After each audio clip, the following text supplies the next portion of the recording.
आज हम लोगों के साथ अमिताभ ठाकुर जी हैं। नूतन ठाकुर, अमिताभ ठाकुर दंपति को सब जानते हैं और देश में लोकतंत्र के लिए इस परिवार ने, इस दंपति ने काफ़ी संघर्ष किया है, काफ़ी लड़ाइयाँ लड़ी हैं। अमिताभ ठाकुर जी आईपीएस पद पे रहते हुए अपने बेबाक जन सरोकार कार्यों के लिए जाने गए और उनको जबरन रिटायर किया गया, बाद में जबरन जेल भी भेज दिया गया। जेल से आने के बाद अमिताभ जी से हम लोग बातचीत कर रहे हैं। अमिताभ जी, स्वागत है आपका इस आज़ाद दुनिया में। नमस्ते सर। सर, आपके पास बताने के लिए बहुत कुछ होगा। मैं शुरुआत करना चाहता हूं, क्योंकि मैंने भी एक किताब लिखी थी, जाने मन जेल, जेल में जाने के बाद। तो आप जेल में कितने दिन रहे और वहां पे रहने पे वहां की दुनिया के बारे में, जेल से बाहर क्या सोचते थे और जेल में जाने के बाद आपने क्या महसूस किया, और कितना वास्तविक और कितना खराब या कितना अच्छा या कितना स्पिरिचुअल। वो एक ऐसी दुनिया है जिसके बारे में जो जाता है वही महसूस कर पाता है। मैं चाहूंगा आप थोड़ा इस पे विस्तार से बताएं। देखिए सर, सबसे पहले तो मैं इस बात से शुरू करूंगा कि मैंने जो जाने मन जेल है वो उसकी किताब मैंने पढ़ी, और वो किताब मैंने खरीद के पढ़ी थी क्योंकि वह एक ऐसे आदमी की लिखी हुई थी जो अपने आप में एक शानदार शख्सियत है। हाँ, तो वो हाँ। किताब पढ़ी थी, उस किताब की कई सारी चीज़ें मैंने अपने जीवन में वहाँ जब मुझे ये मैं कहूँगा मुझे ये सुअवसर मिला तो मैंने उन चीज़ों को महसूस किया।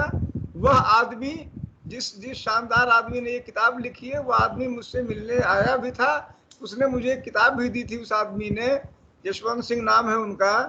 तो उस किताब को भी मैंने पढ़ा, जो उन्होंने बहुत ही अच्छी किताब दी थी, जो कि जो रिलीजियस चेंज की बात जो थी, जो एक प्रकार का एक्सपीरियंसेस था एक यूरोपियन व्यक्ति का। उस किताब को बहुत ही शानदार किताब थी, मैंने उसका अध्ययन किया। यह तो एक पहलू है। दूसरी बात यह है कि निश्चित रूप से इसमें कोई शक नहीं कि जेल के बाहर जो आदमी जेल के बारे में महसूस करता है और जेल में जाने के बाद जो आदमी जेल के बारे में जानता है उसमें काफ़ी अंतर है। एक बात तो यह निश्चित है कि जेल में भी जो जेल के बाहर की विषमताएं हैं, सामाजिक विषमताएं हैं, वह जेल के अंदर शायद और ज़्यादा दिखती हैं, ऐसा मुझे महसूस हुआ।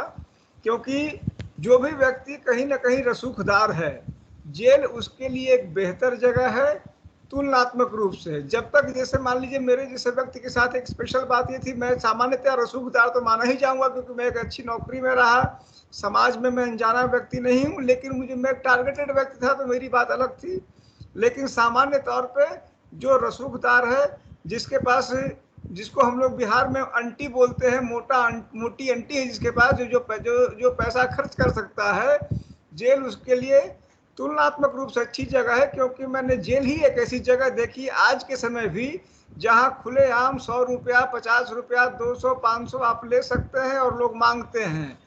और मैंने देखा बाहर तो अब इतना, मैं ये कहूँगा कि जेल वाले जो है वो वीडियोग्राफी और कैमरा वगैरह को बहुत ही नफरत करते हैं। उनको लगता है यही वो जगह है, सेफ जगह है, जहाँ किसी के पास कैमरा नहीं है, कोई मोबाइल नहीं है, और खुलेआम पैसे मांगो, पैसे लो और उसके बदले सेवा दो। एक तो ये मुझे महसूस हुआ, वह एक पहलू है। वही चीज़ मुझे अस्पतालों को लेकर लगा, जेल के अस्पतालों को, जेल के अस्पताल हो, जेल में कोई भी सुविधा हो, तो वहाँ पैसे का बड़ा बोलबाला मुझे लगा, सामाजिक रुतबा का और आर्थिक स्थिति का। वह एक पहलू है। दूसरा पहलू मुझे महसूस हुआ कि जो गरीब है, कमज़ोर है, उसके साथ निश्चित रूप से जेल में कई गुना अधिक प्रताड़ना मुझे महसूस हुई। मैंने कई लोगों की पिटाई देखी, कई लोग उनके साथ जो काम काज होता है, मुझे यह जान के आश्चर्य लगा, बेहद आश्चर्य लगा कि सरकार, और मुझे लगा कि सरकार खुद एक बहुत बड़े जिम्मेदार के, जमींदार के रूप में, जिम्मेदार ने जमींदार के रूप में कार्य कर रही है। जेल में जो लोगों को काम लिया जा रहा है मात्र 25 रुपए प्रतिदिन के हिसाब से उनको दिया जा रहा है। जैसे कि हम लोग, आप भी अंडर ट्रायल रहे, मैं भी अंडर ट्रायल रहा, विचाराधीन कैदी, लेकिन आप और हम यदि दंडित हो जाए, रिगरस इम्प्रिजनमेंट हो जाए, तो हमें काम करना पड़ेगा जेल में। तो दिन भर यानी कि 8 घंटे 10 घंटे जब हम काम करेंगे तो शाम में हमें 25 रुपए मिलेंगे। उस 25 रुपए में 5 रुपए विक्टिम को चले जाएंगे। मैं समझता हूँ 20 रुपए में दिन भर का काम, मुझे नहीं लगता है कि पूरी दुनिया में आज के समय में कोई और ले पा रहा होगा जो सरकार ले रही है। मेरे ख्याल से सरकार को इस विषय पे, सरकार कहती है कि हम वेलफेयर स्टेट हैं, इस विषय पर चिंतन करना चाहिए कि क्या 20 रुपए में दिन भर का काम लिया जाना किसी भी प्रकार से उचित है। मेरी जानकारी में जो आज दिहाड़ी मजदूरी है वह भी शायद 400-300 रुपए के आसपास है कम से कम। ऐसे में 20-25 रुपए देकर दिन भर का काम कर लेना, और जेल में आपने अनुभव किया होगा जो गरीब या जो मान लें कमजोर आदमी है, वो अगर काम नहीं करता है तो उसकी पिटाई भी हो जाती है, उसके साथ बड़ा दुर्व्यवहार भी होता है, गाली गलौज भी होता है। मतलब ये कि एक प्रकार से कहें तो वो उस अवधि में वो अपने आप को बचा भी नहीं सकता है, उसको काम भी करना है और अंत में 25 रुपए मिलने हैं। उसी में मैंने एक चीज और देखी कि कई जगहों पर ह्यूमन राइट्स का, मानवाधिकारों का घोर उल्लंघन है।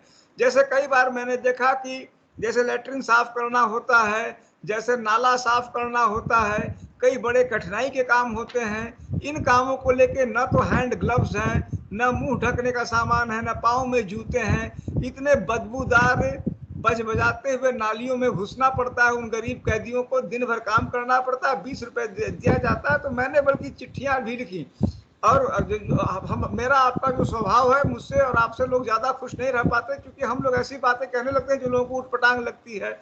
और जो जेल अधीक्षक थे, जेलर थे, उन्होंने कहा कि भाई तुम रहनुमा हो के तो आए नहीं हो।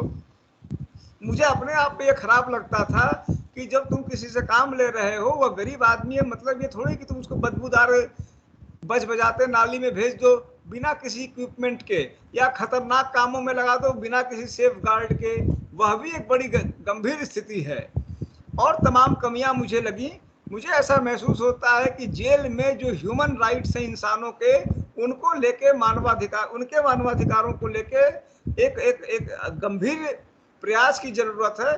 मैं अभी चूंकि निकला हूँ, एक लंबे समय के बाद निकला हूँ, 7-7.5 महीने बाद, मेरे अपने भी मुझ पर मुकदमे वगैरह कई सारे दर्ज किए गए, उनको लेकर लड़ाइयाँ लड़ रहा हूँ। लेकिन निश्चित रूप से जैसे ही मुझे पहला अवसर मिलेगा, मैं निश्चित रूप से इस दिशा में मैं भी अपना प्रयास करूंगा कि जेल में जो व्यक्ति है उसके मानवाधिकारों को लेकर, उसकी अस्मिता को लेकर भी एक गंभीर चिंतन हो।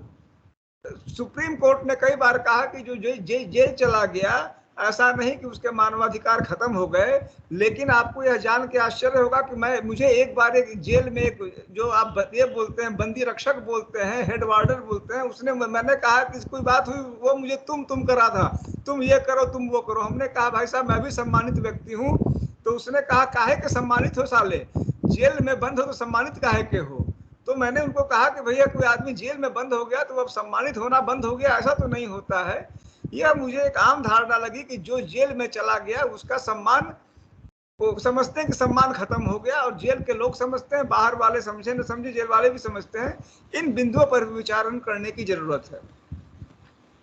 आपने जो कुछ अभी अनुभव बताए, बहुत ही मतलब सुन के अजीब लग रहा है कि एक ऐसे पहलू पे बहुत सारे लोग जेल जाते हैं, आते हैं, लेकिन उस पर ध्यान नहीं देते हैं। लोग अपनी अपनी दुनिया में खो जाते हैं, लेकिन आपने उस पर ध्यान दिया।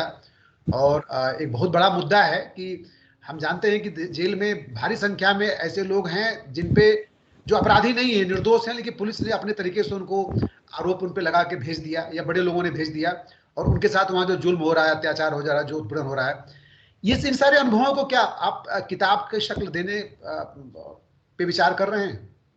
जी देखिए, निश्चित रूप से एक तो मैंने एक किताब वहीं लिखी भी थी, करीब 240 पन्ने की थी। वो एकदम शुरू में ही, करीब मेरे ख्याल से 15-20 दिन में मैंने लिखी थी। मैंने जेल अधीक्षक को दिया भी था, मेरी जेल डायरी नाम मैंने दी थी, करीब 250 पन्ने की थी, हस्तलिखित। जेल अधीक्षक ने, या तो उनको अच्छा नहीं लगा होगा, उन्हीं के माध्यम से किताबें जानी थी, वो पता नहीं किताब मेरी कहाँ गायब कर दी गई है, मैं उसके लिए प्रयास कर रहा हूँ। दूसरी, मैंने करीब 25 कहानियां लिखी हैं। उन कहानियों के किरदार में, कई बार वो किरदार अमिताभ है, लेकिन मैं ये नहीं कहूँ कि वो यही अमिताभ ठाकुर है। और उसमें कई चीजें लोगों को लगी कि मेरी कहानी है, लेकिन मेरी कहानी नहीं है, या है भी तो आप समझे कि है कि नहीं है। उनमें तमाम पहलुओं को हमने दिखाया है कि किस प्रकार से जेल में मानवाधिकारों का भारी उल्लंघन होता है।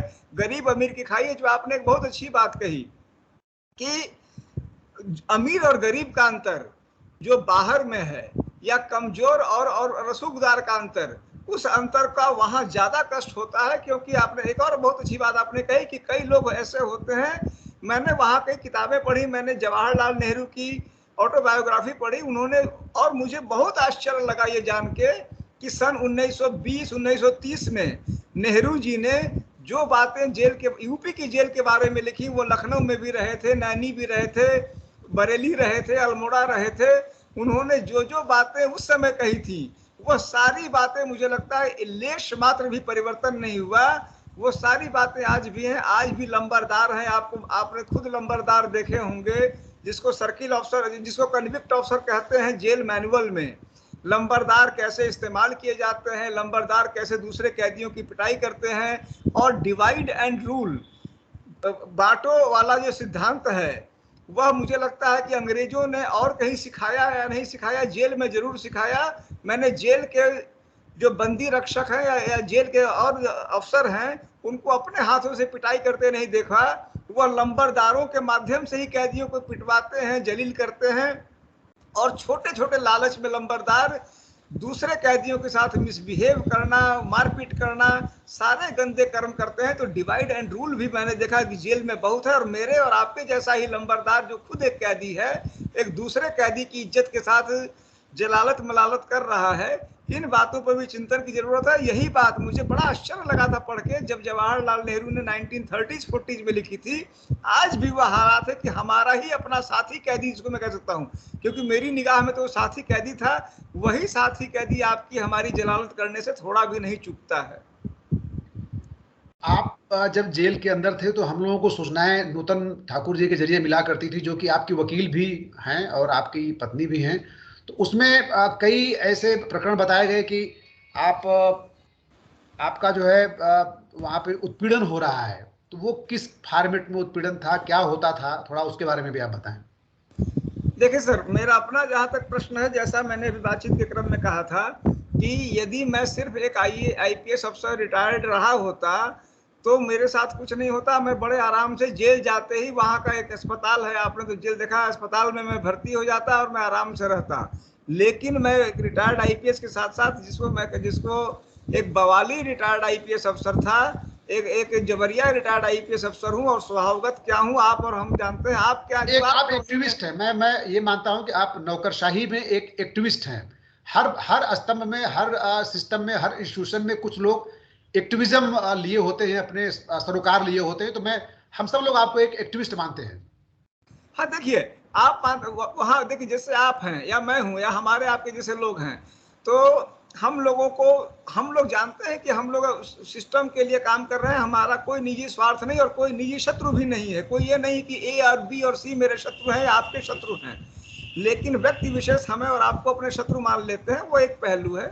दूसरा पहलू यह जरूर है कि मेरे साथ कई चीजें हुई। सबसे पहली बात तो ये थी कि बिना किसी कारण के मुझे तन्हाई में रखा गया।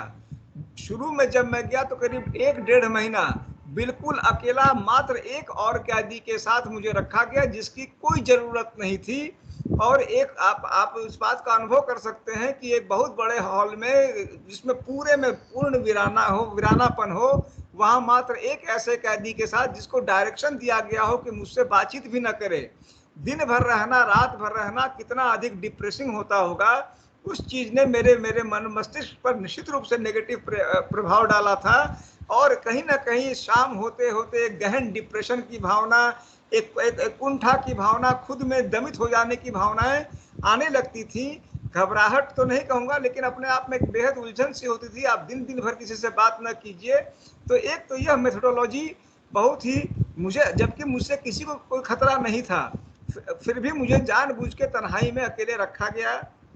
उसके अलावा हर छोटी छोटी चीज के लिए मेरी स्वास्थ्य की समस्याएं हुई, उनमें कोई कार्रवाई नहीं की गई। मुझे जलालत भी कई बार दी गई। मैंने कई ऐसे दृष्टांत लिख के दिए हैं, जब गाली गलौज हुआ, 1-2 बार हाथ उठाया गया। मैं एक सीनियर अफसर रहा हूं, जैसा मैंने आपसे कहा, तुम तड़ाक कहा गया, तमाम बातें हुई। मुझे हर प्रकार से, मैं ये कह सकता हूं कि मुझे अपनी निगाह में गिरने का, अपनी प्रतिष्ठा को कम करने का हर संभव प्रयास किया गया। तो मेरा सवाल वही फिर है कि क्या इन सब बातों को दोबारा आप लिख रहे हैं किसी किताब के रूप में? क्योंकि आपकी जो ये बुक है, मतलब जो आपका टैलेंट है लिखने का, आपकी पढ़ाई लिखाई बहुत शानदार है, आपने देश की सबसे टॉप नौकरी जो है पास किया, और आप काफी पदों पे रहे आप। तो आप इसको डॉक्यूमेंटाइज कर रहे हैं कि नहीं कर रहे हैं? अपने अनुभवों को, अपनी सोच को, अपने साथ जो हुआ है वहां पे अंदर की जीवन को आप छोड़ दीजिए, आप अंदर किस लिए गए, अंदर का जो पूरा जीवन था, इंटर करने से लेके और वहां से एग्जिट होने तक, उस पूरे जीवन पे मुझे लगता है कि लिखना चाहिए आपको। जी नहीं, निश्चित रूप से आपने पहले भी जो हम लोग की, मैं जब निकला हूँ उसके बाद आपसे वार्तालाप मैंने की है और आपने उस समय सुझाव दिया, मैं खुद भी इस दृष्टि से पूर्णतः सहमत हूँ। अभी थोड़ा सा समय मुझे लग रहा है क्योंकि मेरे अपने जो क्रिमिनल केसेज हैं जो मुझ पर लादे गए हैं उनमें भी मुझे कुछ थोड़ा वर्क करना पड़ा है, डिपार्टमेंटल इश्यूज वगैरह हैं। और यह मेरी मैं समझता हूँ कि यह मुझ पर मेरा दायित्व है, मुझ पर जिम्मेदारी है, मुझ पर यह बोझ है कि मैं इन चीज़ों को लिखूं। संभव है कि इससे किसी न किसी का भला जरूर होगा, व्यवस्था में सुधार हो पाए। अपना रोना रोने के लिए तो बहुत लोग हैं, अपना रोना तो जो रोऊंगा सो रोऊंगा, लेकिन व्यवस्था में सुधार हो पाए इसके लिए मैं उन चीज़ों को लिपिबद्ध कर सकूं, उन बिंदुओं को, उन आयामों को अंकित कर सकूं, यह मेरी नैतिक भी जिम्मेदारी है, मेरी सामाजिक जिम्मेदारी है। और आपने इस बात को कई बार आपने कहा भी है, आदेश भी दिया है। मैं समझता हूं कि मैं यथाशीघ्र इस काम को पूरा करूंगा। आप जब जेल में भेजे गए उस समय पूरा एक चुनाव शुरू हो रहा था यूपी में, और पूरा एक माहौल बना हुआ था, उसमें आपने ऐलान किया कि आप चुनाव लड़ेंगे गोरखपुर से सीएम के खिलाफ, योगी के खिलाफ। तो उस पूरे बैकग्राउंड में आपकी गिरफ्तारी को लोगों ने यही माना कि मैंने ये जानबूझ के एक ऐसे एक्टिविस्ट जो कि पोल खोलता है सिस्टम की गड़बड़ियों की, पुलिस वालों की गड़बड़ियों की, उगाही की, उत्पीड़न की, तो जानबूझ के जेल भेजा गया। जेल भेजने के लिए जिस तरीके का इस्तेमाल किया गया, आपके ही विभाग के लोगों ने आपके साथ जिस तरह से खींच खांच के ले गए, उसके फोटो और वीडियो जो पब्लिक डोमेन में आए, जो कि बहुत लंबे समय तक चलते रहे, और वो एक तरह से वो सिंबल हो गया कि देखिए एक इतने बड़े अधिकारी को जो कि सच बोलता है, सिस्टम के सामने मैंने साहस करता है सच बोलने का, उसके साथ क्या सलूक किया जाता है। तो ऐसी तस्वीरें, ऐसी वीडियो दोहरा असर डालती है लोगों पे। जो कमजोर दिल वाले होते हैं वो डर जाते हैं, उनको लगता है कि देखो सिस्टम से नहीं लड़ना चाहिए, देखो इनका ये हाल हुआ है तो हम लोग तो कुछ नहीं है। दूसरा, जो मजबूत दिल वाले हैं उनको लगता है कि भाई ये तो होना ही होना है, जब आप ओखली में सिर डालोगे तो मतलब मूसल से क्या डर। तो आपको अंदर क्या खबर मिलती थी, अखबार पढ़ते थे आप, कि आपके बारे में बाहर क्या चर्चा हो रही है, क्या छप रहा है कुछ? नहीं, देखा जाए मेरे विषय में क्या चर्चाएं हो रही हैं वगैरह पे ज़्यादा जानकारी नहीं हो पाती थी, क्योंकि हम अंदर में तो आपका अनुभव रहा है कि वहाँ एक प्रकार से इंफॉर्मेशन कंप्लीट कर्टेलमेंट की बात हो जाती है, लगभग मुझे कोई जानकारी नहीं थी। एक बात मुझे जरूर महसूस होता था, जो आपने बात कही कि जिस प्रकार के समझा जाए कि एक ऐसे व्यक्ति के साथ जिसकी माफिया की छवि है, जो कि मैं शुरू में जब मैं इस मामले में घुसा था उस मामले में मुझे नहीं जानकारी थी, उसके साथ जोड़कर एफआईआर में यह लिखवा कि मैंने उससे पैसे लिए, और उसमें मतलब एक प्रकार से मुझे कंप्लीटली एक प्रकार से एक बहुत ही गंदे चरित्र के रूप में प्रेजेंट करने का प्रयास किया गया था, जो एक माफिया से पैसे लेता है। और ये आपके साथ कोई आज से थोड़ी हो रहा है, ये तो आपको मैंने मुलायम सिंह यादव के शासनकाल, मायावती से शासनकाल से लेके जाने कितने आप पे रेप के आरोप लगे फर्जी, और सब में जीते आप जो है, मतलब सिस्टम तो आपको हमेशा ट्रैप करने की कोशिश करता रहा। जी सर, तो उसके लेकिन मैं जो बात कहना चाह रहा था, आपने बहुत अच्छी बात कही, मैं जो कहना चाह रहा था कि मुझे जिस बात की बेहद खुशी हमेशा होती थी कि वहाँ भी जो सिस्टम था, यानी जो ऑफिशियल्स थे उसकी बात छोड़ दें, तो हमेशा जो भी सहकैदी मुझे मिले, जितने भी जो मुझे जानते पहचानते थे, उनके चेहरे पे, उनकी आंखों में हमेशा एक सम्मान मैंने देखा था, और उनके मुंह से छूटते निकलता था कि आपके साथ गलत हुआ है। कभी भी मुझे जब मान लीजिए कोर्ट कचहरी आने का मौका मिला, तो कई बार कोई यंग वकील हैं, पुराने वकील भी हैं, आते थे, मिलते थे। मुझे कुछ सेंटेंसेस याद हैं, जैसे कई लोग आते थे कि अब स्वतंत्रता संग्राम में भी लोग जेल गए थे, तो मुझे इस बात की खुशी होती थी कि कम से कम मुझे एक कैदी या मुझे एक अपराधी नहीं समझा जा रहा है, ये माना जा रहा है कि यह व्यक्ति किसी मुद्दे के लिए, किसी बड़े उद्देश्य के लिए अपने आप को इस प्रोसेस से गुजार रहा है। तो यह मुझे हमेशा महसूस हुआ कि लोगों के मन में हमेशा यह भाव था कि मेरे साथ गलत हुआ है, क्योंकि मैंने गलत के खिलाफ विरोध किया है। यह बात मैंने लगभग मैं समझता हूँ कि 70-80% लोगों के चेहरे पे, जेहन पे देखा था। इसमें भी कोई शक नहीं कि जब कभी कभी कोर्ट वगैरह आता था, तो मुझे लगता है कि खास करके जो पॉलिटिकली डिवाइडेड लोग थे, तो कई लोगों के चेहरे पे एक दिखता था कि हाँ, तुम्हें साले, तुम्हें ठिकाने लगा दिया ना, इस तरह की भावनाएं भी कई लोगों के चेहरे पे थी कि अब तो तुम औकात पे आ गए, तो उस तरह का उनके चेहरे पे व्यंग या विद्रूपता भी दिखती थी, और वो भी साफ झलक जाता था। वो बने मुझे याद है 1-2 वकील आए भी, तो उन्होंने उस तरह से कहा कि अब तो तुम अपने औकात पे आ गए, अब तो नहीं उड़ोगे। अब समस्या मेरी ये थी, ये है, और ये समस्या मेरी है, ये समस्या आपकी है कि हम लोग कोई ये नहीं कि उड़ने के लिए उड़ते हैं, कुछ अंदर का ऐसा कीड़ा है कि वो जो है वो दोबारा उड़ना ही पड़ेगा आपको, हमको। जी, आप जब अंदर थे तो बाहर जो है, माने जिस तरह से आपके साथ सब कुछ हुआ, उसने एक गंभीर संदेश दे दिया। और आपके उस समय जो ऑनलाइन हजारों हजार लाखों लाख सपोर्टर हुआ करते थे फेसबुक पे, ट्विटर पे, वो एकदम से गायब हो गए बरसाती कीट पतंगे की तरह। बहुत चुनिंदा लोग मतलब सक्रिय दिखते थे, और खासकर आपकी वकील और आपकी पत्नी नूतन ठाकुर जी सक्रिय रहती थी। तो उनके साथ भी ये बड़ा, मैंने उनके आगे एक बड़ा सवाल था कि जो लोग उनसे संपर्क कर रहे हैं या जानना चाह रहे हैं, उसमें कौन मुखबिर है, कौन समर्थक है, कौन ओरिजिनल है, कौन फर्जी है। क्योंकि उसमें साजिशें बहुत थी, और पुलिस कब क्या स्टेप ले लेगी, किसको फंसा देगी, किस पे आरोप लगा देगी, कुछ तय नहीं था। ऐसे मुश्किल वक्त में बाहर की में आपकी पत्नी अर्धांगिनी और आपकी वकील नूतन ठाकुर जी ने जिस साहस का परिचय दिया, मुझे लगता है उनका ये बिल्कुल नया रूप है। और आप अंदर थे तो जाहिर सी बात है कि मुलाकात भी सिर्फ वो आपसे, आप ही मतलब वही कर पाती थी आपसे। हम लोग कोशिश कर मिलने की किए, गए भी, लेकिन नहीं मिल पाए। कहा गया कि साहब नहीं, केवल एक ही बार मुलाकात होगी हफ्ते में, और 2 लोग मिल पाएंगे, और वह भी एक साथ मिलेंगे टाइप की इतनी बंदिशें थी कि कोई आदमी अलग से नहीं मिल सकता था आपसे। तो आपसे आपकी पत्नी के बारे में फिर जानना चाहूंगा कि भाई जब आपकी शादी हुई तब तो आपकी पत्नी के बारे में एक राय होगी, उसके बाद भी एक राय बनी होगी। जेल से आने के बाद पत्नी के बारे में आपकी क्या राय बनी कि वाकई बने ईश्वर ने आपको जीवन में 2 तोहफे दिए। एक तो आपको जो है बहुत भारी नौकरी दी, अब मुझे लगता है कि इतनी प्यारी पत्नी दी जो आपके साथ हर तरह की स्थितियों में मतलब बिल्कुल सीना तान के और कंधा से कंधा खड़ी रहती हैं। देखा जाए सर, ये बात आपने जो कही है, तो मुझे लगता है कि यदि मैं कहूँगा तो ये कहा जाएगा कि मैं अपनी तारीफ कर रहा हूँ, लेकिन मुझे हमेशा से ऐसा लगता था कि मुझे बहुत ही बेमिसाल पत्नी मिली है। और मैं समझता हूँ कि मतलब उस रूप में मैं अपने आप को जौहरी मानता हूँ कि मैंने उस हीरे को मैंने शुरू से पहचाना, समझा। क्योंकि इनका अपना जो है, मान लीजिए कि जिस परिवेश से आई थी वो बिल्कुल अलग परिवेश था। और संभवतः मुझे ऐसा कई बार महसूस होता है, संभवतः जितना वो अपने आप को नहीं समझ पाती थी कि जितनी कुव्वत उनके अंदर है, जितनी कैपेबिलिटीज उनके अंदर है, जो क्षमताएं उनके अंदर है, जो बातें आपने कही, जो अद्भुत व्यक्तित्व उनका है, क्योंकि कभी भी मुझे लगता है कि उनको उस हद तक उन चीजों को लेके किसी ने प्रोत्साहित, संभवतः या तो हालात नहीं रहे, कभी उम्मीदें नहीं रही। लेकिन मैंने उस बात को हमेशा उसे समझा, जाना। और मैं कह दूंगा तो ये गर्भोक्ति मानी जाएगी, कुछ भी माना जाए, मुझे इसमें कोई तकलीफ नहीं है। लेकिन हाँ, निश्चित रूप से मैं इस बात के लिए हमेशा, मुझे बहुत अधिक मुझे इस बात का की खुशी होती है। अगर मैं घमंड शब्द कह सकता हूँ, घमंड शब्द अच्छा नहीं है, लेकिन फिर भी मैं कहूँगा मुझे घमंड होता है कि मैं ऐसी महिला का पति हूँ।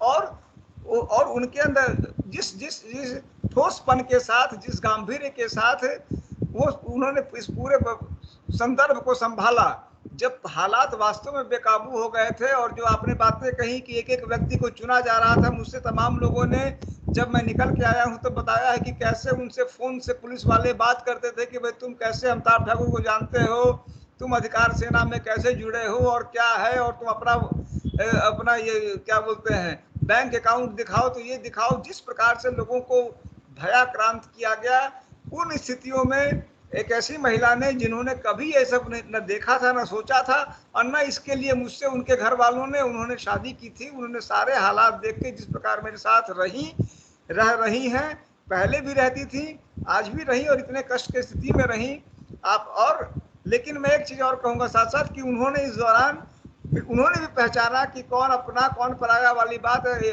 तो उन्होंने जब मैं लौट के आया तो उन्होंने जो कुछ एक लोगों की बेहद तारीफ की, उसमें एक यशवंत सिंह भी थे, जिनको उन्होंने कहा कि वो निरंतर यशवंत उनसे बात करते रहते थे, उनको सहयोग कर, उनको सहारा देते थे, उनको सहारे की बेहद जरूरत थी।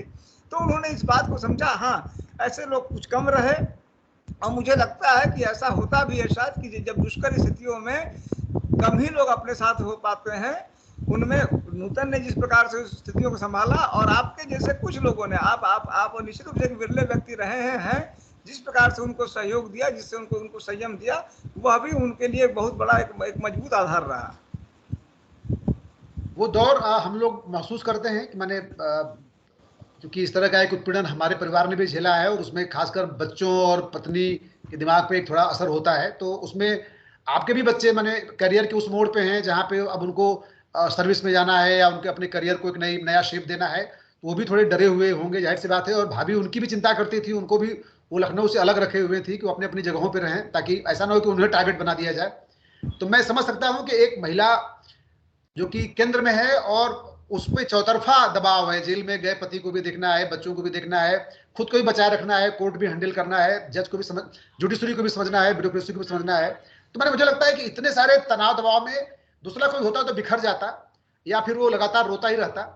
तो उसमें नूतन जी ने वाकई बहुत ही मतलब अपने जी को जी जी मल्टीपल जो भूमिकाएं हैं उसमें सब में उन्होंने जो है बहुत ही शानदार तरीके से प्रदर्शन किया। तो मुझे लगता है कि उनकी तारीफ होनी चाहिए, और इसलिए भी होनी चाहिए कि बाकी लोग भी सबक लें, सीख लें कि अगर वो अपनी पत्नियों को जागरूक करते हैं, पढ़ाते लिखाते हैं, उन्हें आगे बढ़ाते हैं, मौका देते हैं, तो वो बहुत काम आती हैं आपके जीवन में।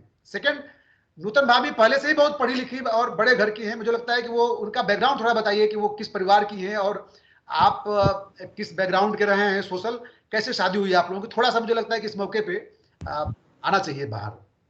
देखिए सर, मैं तो एक्चुअली हमारा मेरा अपना बैकग्राउंड रहा है कि हम लोग जनरली नौकरी पेशा परिवार के हैं। मेरा अपना परिवार और लगभग 3-4 पुश्तों से छोटी बड़ी नौकरियों में हम लोग रहे हैं। मेरे बाबा भी जो बड़े बाबू हम लोग बिहार में बोलते हैं, जो जो हेड क्लार्क होते हैं, वो बेसिक शिक्षा विभाग में थे। मेरे फादर इंजीनियर थे, माँ भी लेक्चरर थी। हम लोग अपना नौकरी कर रहे हैं। मैं हूँ, मेरा छोटा भाई अविनाश जो है, जो जो पुनः जैसे आपने कहा नूतन की तरह उसने मतलब जैसे भाई हो तो अविनाश जैसा उसने एक एक कदम पर एक एक मिनट पर जिस प्रकार से पूरे चीज को, एक आईएएस अफसर होने के बाद उसने उसको भूल गया कि आईएएस अफसर है और कैसे भाई के मामले में आगे आना है। कई बार वो जेल आया, मिला, तमाम बातें हुई। तो हम लोग हैं। उसकी तुलना में मेरी पत्नी के जो परिवार है वो मूलतः व्यवसायी परिवार रहा है। और मेरी पत्नी, यद्यपि उनकी पढ़ाई लिखाई बहुत अच्छी रही है, सब कुछ अच्छा रहा, लेकिन उनके घर में कभी भी इस बात को लेके यह नहीं रहा था। मेरे भी घर में नहीं था। हमारे भी माता पिता कभी वो नहीं थे कि कोई उनके यहाँ कोई निकलेगा जो माने सिस्टम से विद्रोह करने की बात करेगा या सिस्टम में सुधार करने की बात करेगा। तो हम दोनों के परिवार में इस तरह के लोग, जो बातें मैंने कई बार प्रयास किया, कोशिश की, तो उन चीजों को वह मेरी पत्नी के लिए नया था। मेरे तो दिलो दिमाग में लगभग मैं कह सकता हूँ कि शुरू से भी था कहीं ना कहीं। उसमें वो एडजस्ट कर पाई और एडजस्ट की। उन्होंने इस चीज को स्वीकार किया। मुझे याद है कि मेरे यहाँ एक पहले एक रिटायर्ड डीजी हैं, वीरेंद्र कुमार नाम है उनका। एक बार बहुत पहले मैं उनसे मिलने गया था, तो उन्होंने यही कहा था कि देखो अमिताभ, कई अफसरों को मन करता है कि मैं कुछ सिस्टम के को सुधारने के लिए कुछ करूं, कुछ अपनी बात रखूं, लेकिन हर आदमी के पास नूतन ठाकुर नहीं होती है। ये उन्होंने आज से मैं सोचता 12-15 साल पहले ये बात कही थी। तो मुझे लगता है कि जो बात उन्होंने कही थी उसी में मेरा जीवन एक प्रकार से उसी में समाहित है। और मैं इस बात के लिए अपने आप को बहुत अधिक भाग्यशाली समझता हूँ कि मेरी पत्नी ने, जो उनका अपना दृष्टिकोण भी नहीं था, अपनी पृष्ठभूमि भी नहीं थी, उसको स्वीकार किया, मेरे लिए स्वीकार किया। और इस हद तक वो मतलब मेरे साथ साथ चलती रही हैं, चली हैं। और उस दुनिया में उन्होंने कदम रखा जो उनके घर वालों ने सोचा नहीं था, उन्होंने कभी खुद नहीं सोचा था। इस बात के लिए मैं अपने आप को बहुत भाग्यशाली समझता हूँ। हम लोग दोबारा बात करेंगे, विस्तार से बात करेंगे। एक आखिरी सवाल मैं जानना चाहता हूं कि जेल से आने के बाद आप, जाहिर सी बात है, थोड़ा सा मुख्य धारा में आने, फिर से घर परिवार और सबको जो है साथ जुड़ने और केसेज को हैंडल करने समझने में वक्त लगता है। तो अभी आप किसी माध्यम पे सक्रिय नहीं हैं। आप एक जमाने में जेल जाने से पहले खूब सक्रिय हुआ करते थे। हर दिन जो है कई पोस्टें आती थी ट्विटर पे, फेसबुक पे, और वाह वाह, हजारों शेयर, हजारों लाइक होती थी, और जनता आपको जो है, मैंने एकदम क्या बोलते हैं, ताड़ के पेड़ पे चढ़ाए रहती थी। और चढ़ा मतलब आप मुद्दों को उठा, कोई भी मुद्दा आता था एकदम लपक लेते थे उसको, मतलब अंजाम पे पहुंचाने की कोशिश करते थे। और हम सब लोग जो है उस मुद्दे साहस की आपकी तारीफ करते थे कि भाई कोई तो है जो जनता की तरफ से आए किसी भी प्रताड़ना को, किसी भी उत्पीड़न को, किसी भी रिश्वतखोरी को, किसी भी किस्म के मुद्दे को सहज भाव से एक आवाज देता है, एक मंच देता है सोशल मीडिया पे। अब लेकिन आप जब से आए हुए हैं, आपसे बिल्कुल बिल्कुल कहीं आपने अपने अकाउंट एक्टिवेट भी नहीं किया मुझे लगता है। तो ये कब तक की ये चुप्पी है? इस चुप्पी के पीछे की स्ट्रेटजी क्या है? अगर वो स्ट्रेटजी बताने लायक हो तो बताइएगा, वरना उसको भी छिपा ही रहिएगा। मुझे लगता है कि मैं हम लोग जैसे जानते हैं कि कई बार लंबी छलांग के लिए थोड़ा पीछे हट के दौड़ना एक बड़ा ऊर्जा देता है। तो 2 कदम आगे 1 कदम पीछे की जो स्ट्रेटजी होती है, तो ये हम वही माने कि इसीलिए 1 कदम पीछे हैं, या माने ये माने कि डर गए आप? देखिए सर, एक्चुअली इसमें 2 बातें हैं। पहली बात तो यह है कि निश्चित रूप से कि चूंकि एक बहुत लंबे समय एक ठीक ठाक समय में रह गया, तो उसमें इस दौरान मेरे साथ क्या हुआ, अपने घर परिवार, अपना जो मैं कहूँगा प्रशासनिक मैटर्स को लेके, अपने क्रिमिनल इश्यूज को लेके भी मुझे समय लग रहा है सब कुछ को संभालने देखने में।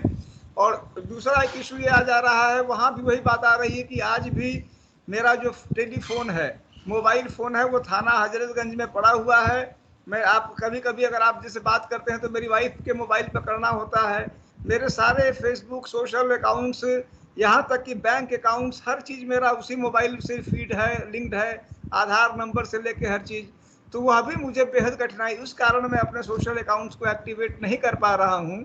और सोशल अकाउंट्स जब एक्टिवेट नहीं कर पा रहा हूँ, उससे मुझे वास्तव में हैंडीकैप हो रहा है। जैसे 10 लोग मुझसे मिलना भी चाहता है, बात भी करना चाहता है, तो आप तो जानते हैं कि सोशल मीडिया अकाउंट्स कितने पावरफुल टूल्स हैं अपनी बात पहुंचाने का, किसी की बात जानने का। तो जिस प्रकार से पुलिस वाले मेरे मोबाइल फोन तक को रिलीज नहीं कर रहे हैं, वहां भी बड़ी दिक्कतें दे रहे हैं। इसमें कदम क्या कदम चक्कर पर आ रहा है? दिक्कतें। मतलब आमतौर पे तो मोबाइल फोन तो तुरंत मिल जाता है, जैसे मैं तो जेल से जब छूटा तो मुझे तुरंत दे दिया था थाने के लोगों ने जो है। अभी तक देखिए भाई साहब, 1 महीना से ऊपर हो गया, अभी तक मुझे मेरा मोबाइल फोन नहीं मिला है। वह भी एक बड़ा हैंडीकैप हो गया। तो अब मैं मत समझिए, उधार का सिंदूर जैसे फिल्म आई थी, तो मैं उधार पे मान लीजिए पत्नी जो है वो उनका मोबाइल इस्तेमाल करना किसी प्रकार से चल रहा है। तो वह भी एक हैंडीकैप है, जिस कारण मैं सोशल मीडिया को एक्टिवेट नहीं कर पा रहा हूँ, जिसकी मुझे बेहद जरूरत है। संजीव भट्ट भी अभी भी जेल में है, आईपीएस अधिकारी हैं, और वो ऐसा माना जाता है कि आप योगी जी से लड़ रहे थे, संजीव जी मोदी जी से लड़ रहे थे। तो अभी भी वो जेल में है संजीव भट्ट। उनके बारे में आप, उनकी पत्नी लगातार एक्टिव रहती हैं, पिछले कई महीनों से उन्होंने उनके बारे में लिखा भी। वो भी एक ऐसे शख्स हैं जिनकी जितनी तारीफ की जाए कि बहुत सारे, मतलब पूरी सत्ता उनके पीछे पड़ी, जुडिशरी उनके पीछे, जुडिशरी ने बिल्कुल सपोर्ट नहीं किया, साफ साफ मैं कह सकता हूं। सुप्रीम कोर्ट भी उनको जमानत नहीं दे पाता है, चाहे जो वजह हो। तो उनके बारे में मैं चाहूंगा 2 शब्द आप कहें, फिर हम लोग बातचीत खत्म करते हैं, फिर हम लोग कुछ और सवालों को लेकर आपसे बात करेंगे। जी, देखा जाए, मैं समझता हूँ कि जो सिस्टम है, सिस्टम में कोई बातें रखने की जो स्थिति है, किसी और एक वॉइस है जो लोगों के बीच में है, जो वर्तमान समय में मेन स्ट्रीम वॉइस ना भी हो, उस बात को रख पाने की हिम्मत कर पाना, उस बात को रखना, उस बात के लिए खुद को सैक्रिफाइस करना। यदि ऐसा काम करने में कोई व्यक्ति अपने आप में समझ आ जाए कि एक असाधारण माइलस्टोन बना है, तो वो मेरी निगाह में संजीव भट्ट हैं। और इस बात से आप और हम बखूबी जानते हैं, जिन्होंने इतिहास पढ़ा है, वह जानते हैं कि कई ऐसे लोग जो मौके पे तमाम प्रकार की कठिनाइयों परेशानियों से गुजरते रहे हैं, जलालत मलालत झेलते रहे हैं, वह कल को इतिहास बनते हैं। और आज जिस व्यक्ति के नाम पर वो जो क्या नाम है, जो पंजाब के मुख्यमंत्री हैं, जिस व्यक्ति के गांव जाके मान लीजिए अपने आप को शपथ ग्रहण कर रहे हैं, यह वही शख्स है जिस व्यक्ति को इसी देश की अदालत ने सजाए मौत दी थी। और जिस दिन उनको फांसी चढ़ना था, उस दिन एक रात पहले उनको फांसी चढ़ा दिया गया था। और वही व्यक्ति आज के समय में एक इतिहास है। तो मैं समझता हूं कि किसी व्यक्ति का आकलन उसके जीवन में ही नहीं हो जाता है। संजीव भट्ट वो शख्स हैं जिनको जो बात सही लगी, जो बात उनके उसूलों का सही लगा, उन्होंने उस बात को हर परिस्थितियों के विपरीत, परिस्थितियां सब तरह से उनके विपरीत साफ दिख रही थी, साफ हैं। अब एक मेन स्ट्रीम चल रहा है, उससे वो बिल्कुल ही साइड लाइंड है एक तरह से। पर उनकी बहुत ही पतली क्षण आवाज, लेकिन उस पतली क्षण आवाज के साथ अपनी बात बोलते रहने का जो साहस दिखाया उन्होंने, तो मैं समझता हूं कि आपके और हमारे जैसे लोग उस वॉइस को सम्मान दिए बिना नहीं रह सकते। और बहुत संभव है कि कल को ऐसी क्षीण आवाज कल को एक बहुत बड़ी आवाज के रूप में लोगों द्वारा याद रखी जाए, लोगों द्वारा याद की जाए। हम में से हर आदमी अपने जीवन में ही, यह नहीं होता है कि खुद को साबित कर लेता है। भगत सिंह तक ने अपने आप को अपने जीवन में साबित नहीं किया था, इतिहास कई बार लोगों को साबित कराता है। संजीव भट्ट इतिहास के लिए अपने आप को समर्पित कर रहे हैं, अब अपनी सोच के लिए लड़ रहे हैं, अपनी सोच के लिए अपने आप को कुर्बान कर रहे हैं, और ऐसे व्यक्ति का हृदय से सम्मान होता है। अमिताभ जी, आप फिर से जो है अपनी सारी समस्याओं निजी, घरेलू और ऑफिशियल से निकलें और फिर से जनता की आवाज बने, अपने तेवर को बरकरार रखें और एक एक्टिविज्म की जिस राह पे चले थे उसको आगे बढ़ाएं। ये हम लोग उम्मीद करते हैं। बहुत बहुत धन्यवाद, आपने बातचीत की और आपने बेबाकी से अपनी बात रखी। धन्यवाद।